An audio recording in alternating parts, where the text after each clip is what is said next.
Dental implant series video பண்ணிட்டு இருக்கோம். போன வீடியோல dental implantனா என்னன்னு பார்த்தோம். இந்த ஸ்பெசிபிக் வீடியோ யாருக்கு dental implant பண்ணலாம்? ஏனா நிறைய கேள்வி என்ன வரும்? எனக்கு சின்ன வயசா இருக்கு பண்ணலாமா? ரொம்ப வயசாயிடுச்சு டாக்டர் பண்ணலாமா? சக்கரை வியாதி இருக்கு டாக்டர் பண்ணலாமா? நிறைய क्वेश्चंस வந்துட்டே இருக்கு. சோ யாருக்கு dental implant பண்ணலாம்னு இந்த ஸ்பெசிபிக் வீடியோல பார்க்க போறோம். வணக்கம், என் பேர் டாக்டர் அருண், பேர்ல்ஸ் பல் மருத்துவமனை, சென்னை ராஜா அண்ணாமலை படத்துல 2001ல நடத்திட்டு இருக்கோம். இந்த சேனலை அவசியம் சப்ஸ்கிரைப் பண்ணுங்க. நிறைய videos dental health, dental awareness சம்பந்தமா பண்ணிட்டு இருக்கோம்.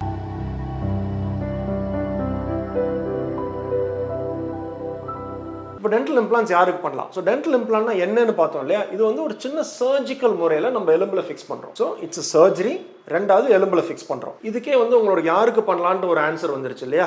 இப்போ என்னன்னா சர்ஜரி. இப்போ சர்ஜரிங்கும் போது நம்மளோட உடம்பு ஹெல்த் ஆர் உடல் ஆரோக்கியம் ஒரு சின்ன ஒரு ஓரல் சர்ஜிக்கல் ப்ரொசீஜரை தாங்கக்கூடிய அளவுக்கு ஸ்ட்ராங்காக இருக்கணும். யாருக்கெல்லாம் ஸ்ட்ராங்காக இருக்கும்? ஸோ அந்த ஒரு surgical impact most of the பேஷண்ட்டுக்கு, நிறைய பேருக்கு இது ஒரு ப்ராப்ளம் கிடையாது. It's a minor oral surgical procedure. அப்படின்னா என்ன? பல்லு யாருக்கு சேஃபாக எடுக்கலாமோ அவங்களுக்கெல்லாம் டென்டல் இம்ப்ளான்ட் ரொம்ப ஈஸியாக பண்ணலாம். அந்த காம்ப்ளெக்சிட்டி ஆஃப் த சர்ஜரி பொறுத்த வரைக்கும் பல்லு எடுக்கிறதோட ஒரு சிம்பிள் ப்ராசஸ் தான் இந்த டென்டல் இம்ப்ளான்ட்டை பொறுத்துறது. ஸோ யாருக்கெல்லாம் டென்டல் இம்ப்ளான்ட் பல் எடுக்கிறது சேஃபோ அவங்களுக்குலாம் டென்டல் இம்ப்ளான்ட்டும் செய்யலாம். ஸோ இதில் நம்ம குறிப்பாக என்னெல்லாம் நம்ம கவனிக்க வேண்டியவை. ஸோ நிறைய பேருக்கு என்ன சொல்லுவாங்கன்னா, எனக்கு ரொம்ப வயசாயிடுச்சு டாக்டர், 50 வயசாயிடுச்சு, 60 வயசாயிடுச்சு, டென்டல் இம்ப்ளான்ட் பண்ணலாமான்னு கேட்பாங்க. ஸோ இவங்களுக்கு என்ன சொல்கிறேன் அப்படின்னா, இது ரொம்ப டென்டல் இம்ப்ளான்ட் 50-60 இயர்ஸ்லாம் ஒரு ரொம்ப ஓல்ட் ஏஜே கிடையாது. இது மிடில் ஏஜ் தான் கேட்டகரி. இது இப்போ 50-60 எல்லாமே. ஸோ அவங்க ரொம்ப சேஃபாக டென்டல் இம்ப்ளான்ட் பண்ணிக்கலாம். இது ஒரு ப்ராப்ளம் கிடையாது. நிறைய பேர் என்ன சொல்லுவாங்கன்னா, இன்னும் கொஞ்சம் அட்வான்ஸ் ஏஜ் 80 இயர்ஸ்க்கு மேலே பண்ணலாமா, 90 இயர்ஸில் பண்ணலாமான்னு கேட்பாங்க. 90 இயர்ஸ்லேயும் டென்டல் இம்ப்ளான்ட் செஞ்சுக்கலாம், ப்ராப்ளம் கிடையாது. என்ன நம்ம புரிஞ்சுக்கணும்னா, நம்மளோட எலும்பில் அன்டிஃபரன்ஷியேட்டட் மீசன்கைமல் செல்ஸ்னு ஒன்று இருக்குது. அப்படின்னா என்னென்னா, அந்த செல்ஸ் தான் புது எலும்பு ஃபார்ம் ஆகிறதுக்கு யூஸ் ஆகும்.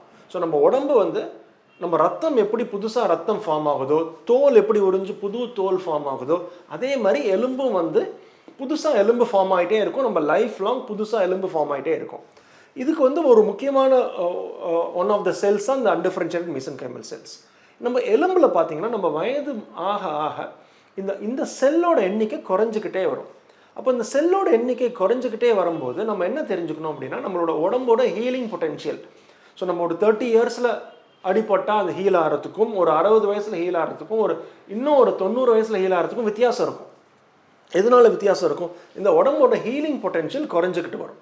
ஸோ ரொம்ப ஏஜ் இருக்கும்போது ஹீலிங் பொட்டென்ஷியல் குறைவாக இருக்கிறதுனால டென்டல் இம்ப்ளான்ட் செய்யலாம். ஆனால் செஞ்சதுக்கப்புறம் எவ்வளோ நாள் வெயிட் பண்ணணும்? ஸோ யூஸ்வலாக இம்ப்ளான்ட் பண்ணதுக்கப்புறம் 3 மந்த்ஸ் வெயிட் பண்ணதுக்கப்புறம் தான் அந்த இம்ப்ளான்ட் மேலே பற்கள் பொருத்துவோம். இந்த 3 மந்த்ஸுக்கு பதிலாக சில பேருக்கு 4 மந்த்ஸ் வெயிட் பண்ணுற மாதிரி இருக்கும், 5 மந்த்ஸ் வெயிட் பண்ணுற மாதிரி இருக்கும். இது ஒன்று தான் டிஃபரன்ஸே தவிர மற்றபடி டென்டல் இம்ப்ளான்ட் செய்யலாம், ஒன்றும் ப்ராப்ளம் கிடையாது. ஸோ சில பேர் கேட்பாங்க, இன்னும் சின்ன வயசில் யூஸ்வலாக இந்த பசங்க சைக்கிளில் போகும்போது கீழே விழுந்து ஃப்ரண்ட் பல் உடையிறதுலாம் யூஸ்வலாக இந்த 12 வயசு, 13 வயசு, 14, 15 வயசில் தான் இருக்கும். அந்த வயசில் ஃப்ரண்ட் பல் இல்லைன்னா ரொம்ப கஷ்டமாக இருக்கும். அந்த வயசில் டென்டல் இம்ப்ளான்ட் பண்ணலாமான்னு கேட்பாங்க.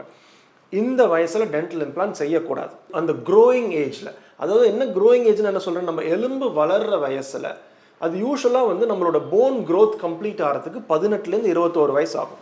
ஸோ இந்த 18லேருந்து 21 வயசு முடிஞ்சதுக்கு அப்புறம் தான் டென்டல் இம்ப்ளான்ட் செய்யணும். இதுக்கு முன்னால் செஞ்சால் என்ன ப்ராப்ளம் வரும்? நம்ம எலும்பு வளரும் போது நம்ம பற்களோட பொசிஷன் மாறிக்கிட்டே இருக்கும். இப்போ டென்டல் இம்ப்ளான்ட் நம்ம எலும்பில் பொருத்தினதுக்கப்புறம் அந்த இம்ப்ளான்ட்டோட பொசிஷன் மாறாது. ஸோ நம்ம 12 வயசில் ஒரு இம்ப்ளான்ட் பண்ணோம்னா அந்த பற்களுக்கு ஏற்ற மாதிரி, எலும்புக்கு ஏற்ற மாதிரி இம்ப்ளான்ட் செஞ்சுருப்போம், பற்களும் கொடுத்துருப்போம்.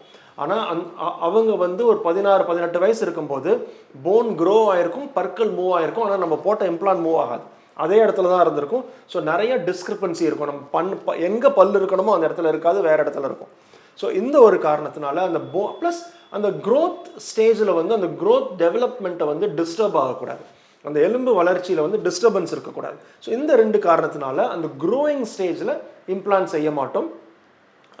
ஸோ அந்த 18 to 21 இயர்ஸுக்கு அப்புறம் தான் டென்டல் இம்ப்ளான்ட் செய்கிற மாதிரி இருக்கும். ஸோ இது அந்த ஹெல்த் சம்மந்தமானது. நெக்ஸ்ட் இப்போ யூஸ்வலாக நெக்ஸ்ட் போன் சொன்னேன், 2 சொன்னேன். இட்ஸ் சர்ஜரின்னு சொன்னேன். எந்த வயசில் நம்ம இம்ப்ளான்ட் பண்ணலான்னு நம்ம பார்த்துக்கிட்டோம்.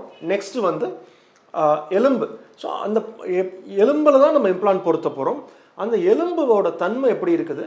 போதுமான அளவு எலும்பு இருக்கான்னு செக் பண்ணிவிட்டு அவங்களுக்கு போன் கிராஃப்டிங் தேவையா ஆர் வேறு ஏதாவது அடிஷ்னல் ப்ரொசீஜர் பண்ணி எலும்பை வந்து ஸ்ட்ராங் பண்ணணுமா, இதை பொறுத்து நம்ம இம்ப்ளான்ட் வந்து மேற்கொள்ளலாம். ஸோ போனோட ஹெல்த் நல்லா இருக்குது, போன் நல்லா ஸ்ட்ராங்காக இருக்குது, ப்ளஸ் அவங்களால ஒரு சின்ன ஒரு சர்ஜிக்கல் ப்ரொசீஜர் எடுத்துக்க முடியும் அப்படின்னா டென்டல் இம்ப்ளான்ட் செய்கிறதுல எந்த ப்ராப்ளமும் இல்லை.